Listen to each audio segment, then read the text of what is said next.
কান্না দেখে কনস্টেবল কাছে এসে জিজ্ঞেস করে, এই মেয়ে তুমি কান্না কেন করতেছো? তার কাছে আমার জীবনী সবটা বললাম, যা যা আমার সাথে হয়েছে, এবং এটাও বললাম যে আপাতত আমি কোনো বাসায় কাজ পেলেও কাজ করে দুমুঠো খেতাম।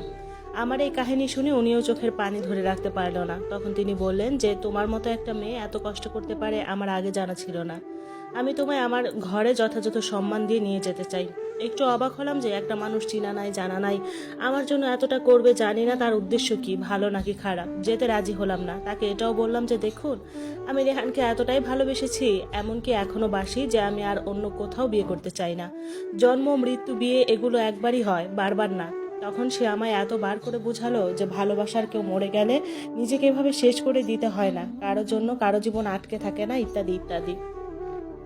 তখন বললাম, প্রথমে আপনার বাসায় আমায় নিয়ে চলেন, কয়টা খাবার দেবেন, তারপর বাকি কথা হবে। তারপর তার বাসায় গেলাম, গিয়ে দেখলাম তার মা। সে তার মাকে আমার সম্পর্কে সব বলে। সত্যি কথা বলতে আমার নিজের মায়ের কাছেও আমি এরকম ভালো মধুময় ব্যবহার কখনো পাইনি।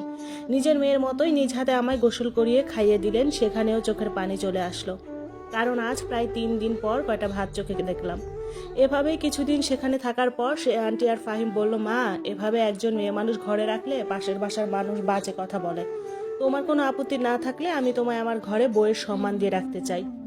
অনেক চিন্তা করে দেখলাম যে আমার কোথাও যাওয়ার জায়গাটুকু পর্যন্ত নেই, 2টা ভাত চোখে দেখি না, আমার তো কোনো ভবিষ্যৎও নাই। যাক, এখানে থেকে যদি আমি একটু ভালো থাকি তাহলে হয়তো অতীতের এই যন্ত্রণা থেকে মুক্তি পাবো। তাই আমার সিদ্ধান্ত জানিয়ে দিলাম যে আমি রাজি। তারাও খুশিতে ছোটোখাটো ভাবেই একটা আয়োজন করলো। হয়ে গেল এই 23 বছরের জীবনে দ্বিতীয় বিয়ে। আমি যতই সুখে বা আনন্দে থাকি না কেন, রেহানকে কখনো ভুলতে পারবো না, কারণ তার সাথে আমার সেই ছোট থেকেই 9টা বছরের সম্পর্ক। আজ অনেকদিন পর মনে হলো আল্লাহ হয়তো আমায় এতদিন কষ্ট দিয়েছিল এই সুখটুকুর জন্যই।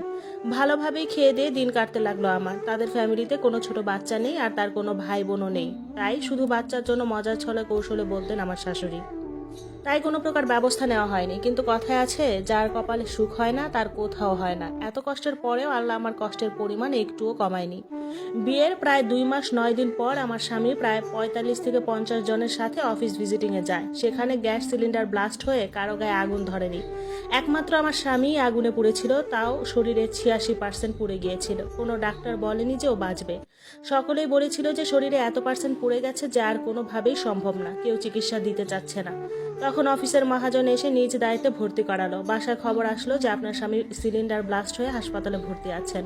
আমি আর মা চিৎকার করতে করতে হাসপাতালে গিয়ে পৌঁছালাম। এদিকে আল্লাহ আমার পেটে একজন পাঠিয়ে দিয়েছেন। এই অবস্থায় আমি কিভাবেই বা বলবো, সবকিছু চিন্তা করে আর বলিনি সেদিন।